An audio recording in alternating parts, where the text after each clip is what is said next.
And down here at the bottom left-hand corner, the man who's been playing so much Heart of the Swarm lately, commenting even on the no auto split of his drones, it is our yellow Zerg player, Cats, from Team Root. His opponent here in the upper right-hand corner is our pink Zerg player from Complexity, winner of the last game and trying to tie it up for him. It's Sasquatch. All right, so the map is Antigua Shipyard. We've got cross positions, so definitely the potential for a good long game here. Antigua is not the easiest map to be aggressive on, but it's not terribly impossible either. The ramps are fairly close to the, well, there's actually 2 ramps in this game, so your ramp into your main base is a little bit exposed. You know, it's not, it's kind of tucked on the inside of the route here, so the ling run-bys aren't impossible or anything. And there's a nice staging area outside the natural, but overall, it's a large map, and it's not like in Tomb Valley. The ramp's not jutting out forward, beckoning you to run up it. So in this situation, both players could definitely be playing long, drawn-out games here. Mind Try that again. Try that again, Kev. Mind games. Says Cats, but we're going to see how the CVC goes from here on out. As you mentioned before, players have been caught for taking greedy expansions here all the time. Yep. It looks like it is going to be a 15 pool for both our players to start things off. We'll see where this goes from here, but this is one of those maps where roach aggression usually prevails. I mean, it's very easy to pull it off. Mutalisks are very cool here because of how quick you can access your opponent's ancillary expansions. Like you can see from the main here to the third of Cats, it's actually a very short distance, so you can fly there pretty easily. There's not a lot of space to run away with them. But roaches through that destructible debris at the third, putting on pressure, is always just so powerful. So I'm curious to think, or to ask what you think on who would be favored here. You know, you got Sasquatch. If you have the big hairy beasts of the woods versus a multitude of maniacal felines, cats. Yes. Well, it depends on what kind of cat we're talking about. I mean, are we talking about, you know, my pet cats, Scooter and Chester, or are we talking about a lion? Because if we're talking about a lion, no, but if it's Scooter and Chester, absolutely the cats would be favored. So, yes. Just 2? Really? Yeah. Got a lot of faith in those guys. Yeah. Oh, dude, man, like, if you piss Scooter off, like, I don't care if you're a Sasquatch or not, she'll take you down. So, with love. I'm glad I stayed on her good side while I was visiting you. Well, expansion's ready to finish up for both players now. Looks like both players decided to get gas at about the same time, too. In fact, their gas count was exactly the same. So things are looking pretty normal for these guys, and I mean, the real questions, of course, are going to be, do we see super quick layer tech out of them? How quick do they go to the 4 gas? If we see a prioritization of 2 gas layer third base and a little bit slower play into roaches, there's a lot of options they have from here. Definitely do. The speed timings are absolutely identical here. Assuming both players remember to start them at 100 minerals. There we go. One of them does. So Cat's missing his speed here by a little bit. We'll see as soon as he gets it. There we go. So just a few seconds behind, no big deal there. And real typical time for a Baneling Nest to go down is literally right in a second here, so you get that 150 minerals with the gas. Oh, look at that. Cat's being very annoying with a couple of Zerglings here, too. Manages to pick off 1 drone, so it's already been worth it, and he's going to get the scout on top of it. Gets into the main, sees the gas is continuing to be mined. Sees a couple of Zerglings popping out as well. Oh, he's even going to get to loop around the side. We'll see if Sasquatch... He actually stopped running, so the Lynx got it. Well, not going to see the Baneling Nest going down, but of course both players are putting that forward at the moment. Sasquatch in front of his natural, where you can bury a queen in there if he so desires. Cat's building it inside of his base, but otherwise things are looking pretty consistent between our players. We open with that expansion. Very hard to bypass Baneling Nest altogether, especially on this map, just because of what we talked about before. Unless you're going to defend with super early creek tumors and a huge wall up at the front. There's so much staging area off to the side, you just can't stop Banelings and Zerglings from rolling their way up the front, so it's very hard to go for roaches right away. Now, Sasquatch did use a drone and threw it on an extractor, actually, to keep it alive. The extractor finished, and now he's mining off it. Yeah. Wondering, you know, is that part of your build, or just kind of just rolling with it? I like it, though, because we know that Cats is a player who loves going for very quick tech, going for, you know, play that's a little bit unconventional, although he is quite adept, don't get me wrong, at playing that standard play. And but no, it really is his hallmark, and in this situation, Sasquatch is going to have actually the faster layer here. Yeah, by a considerable margin, too. It's 30 seconds ahead at the moment. So, I mean, that's 30 seconds quicker mutas, that's 30 seconds quicker infestors, roach speed, a variety of things that could actually pop out. It looks like Sasquatch trying to put on a little bit of pressure here.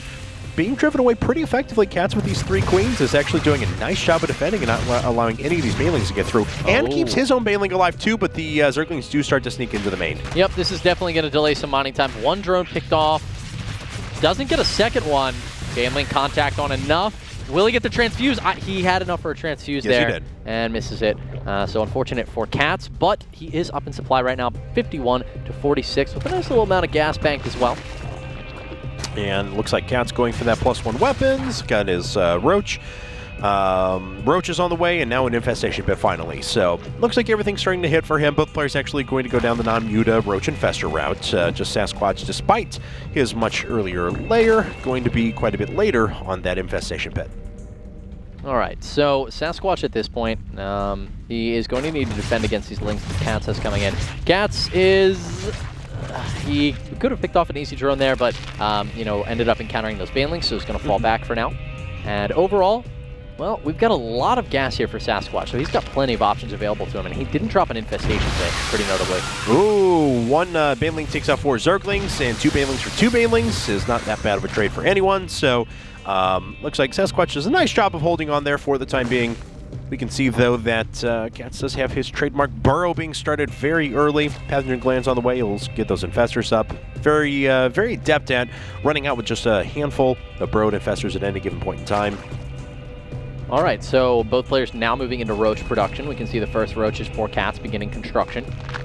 He's got Glial, Pathogen Glands, Burrow, +1, all on the way. Conversely, Sasquatch is researching very few upgrades with just +1 in Glial.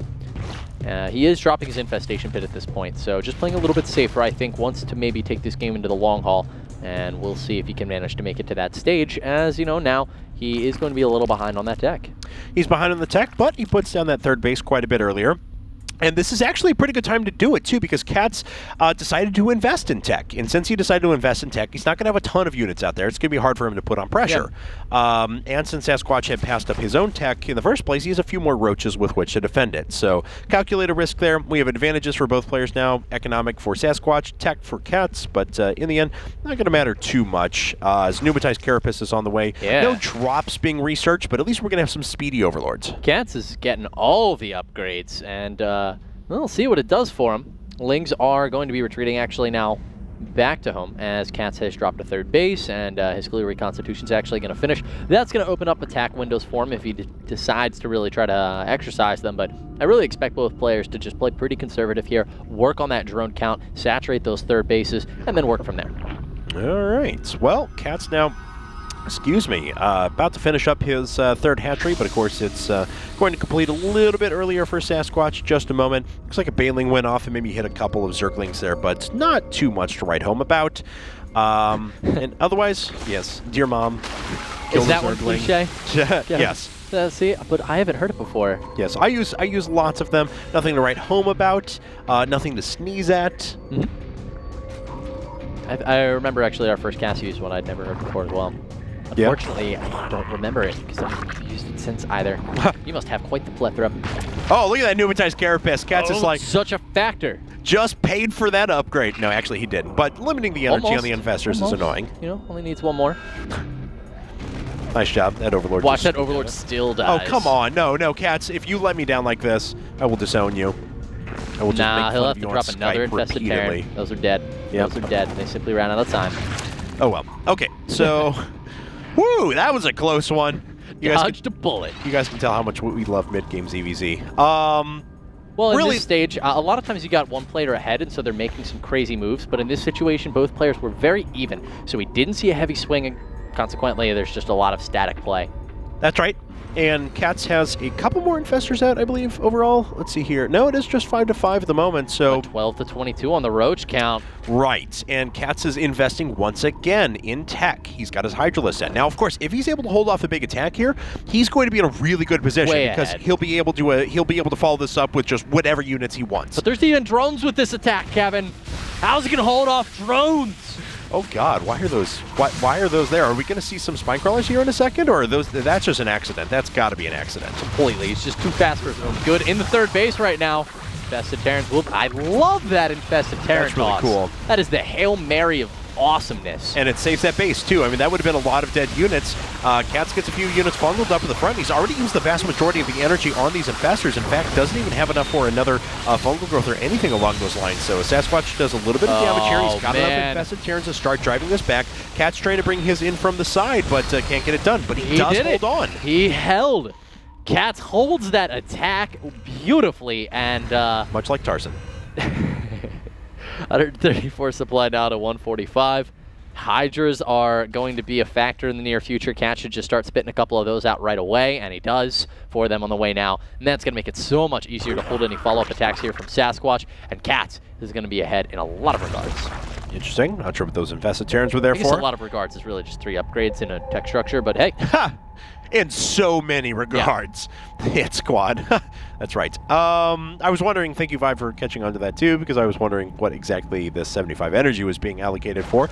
But apparently it's just to look cool. Keep map dominance for a little while.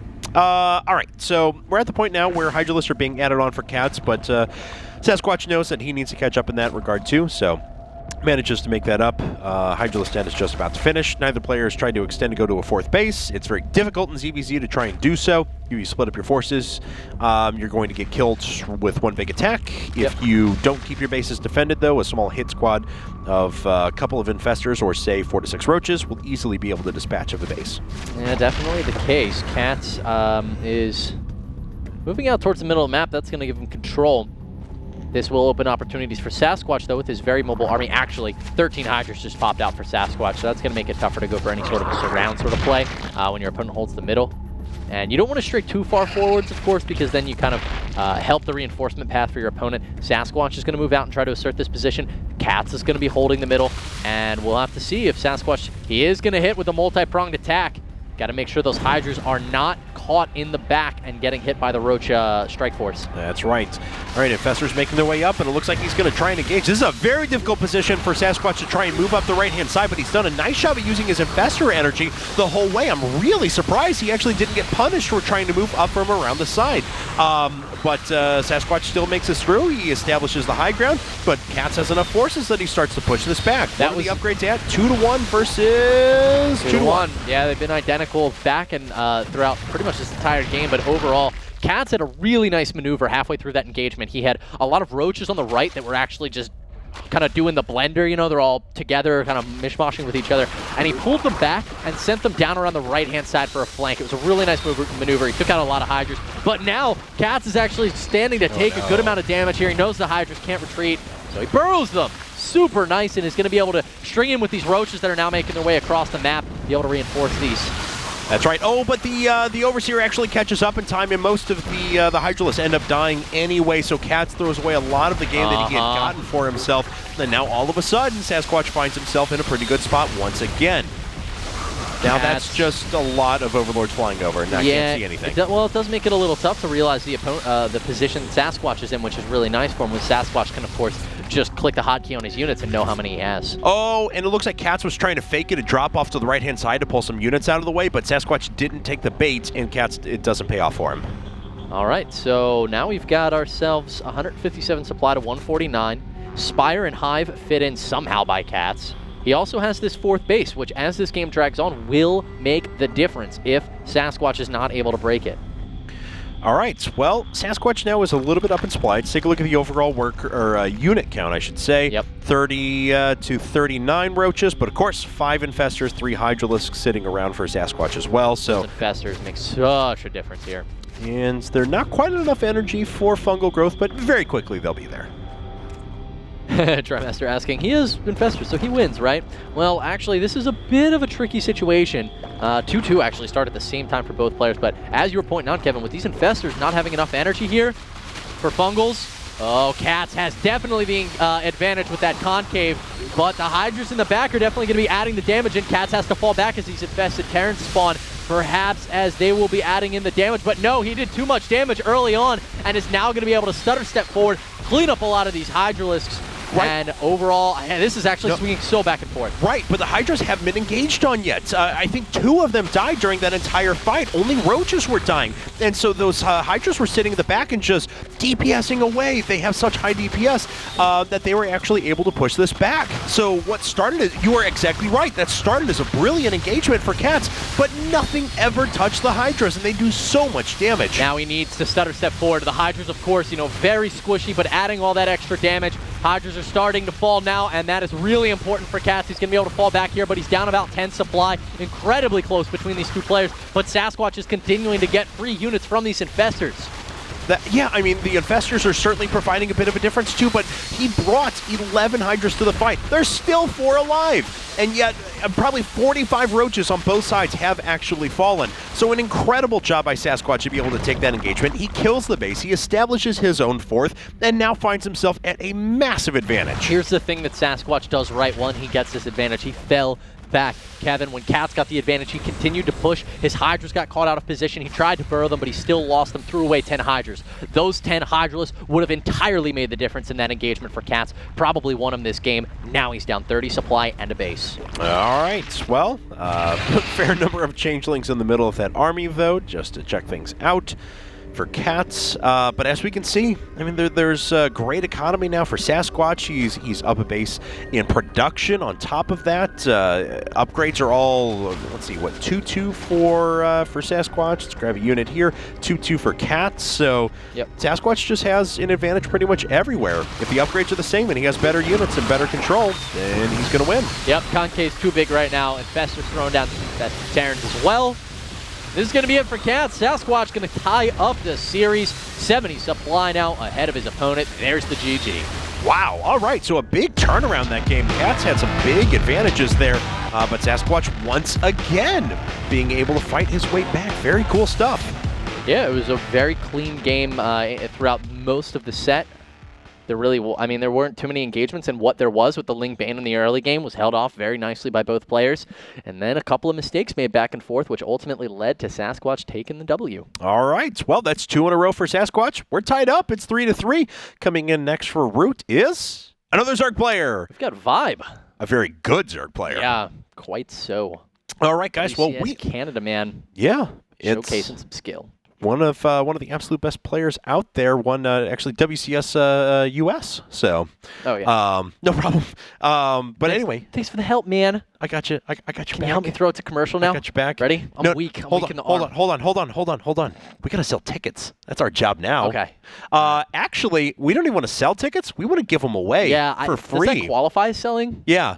It's like you're just that crazy guy in the corner who's shouting. I guess that's what it turns into. Selling tickets. Yes. $0. We've got an event in 2 weeks in Las Vegas, a $10,000 4-player tournament featuring a Zubu Violet, Acer Scarlet, Grubby from Team Grubby, and Corunta Esports Club's Lucifron. They're going to be competing for $10,000 in cash, and we want you guys to be in attendance absolutely for free. So grab your tickets at go.ign.com/diceipl. I cannot wait for that. It's going to be so much fun. Oh, and the best thing, if you attend the event, you get more free stuff besides free stuff that you're obviously going to get at the event. You get free tickets to IPTL 6. This is it's just freedom overload. Yeah, that gif.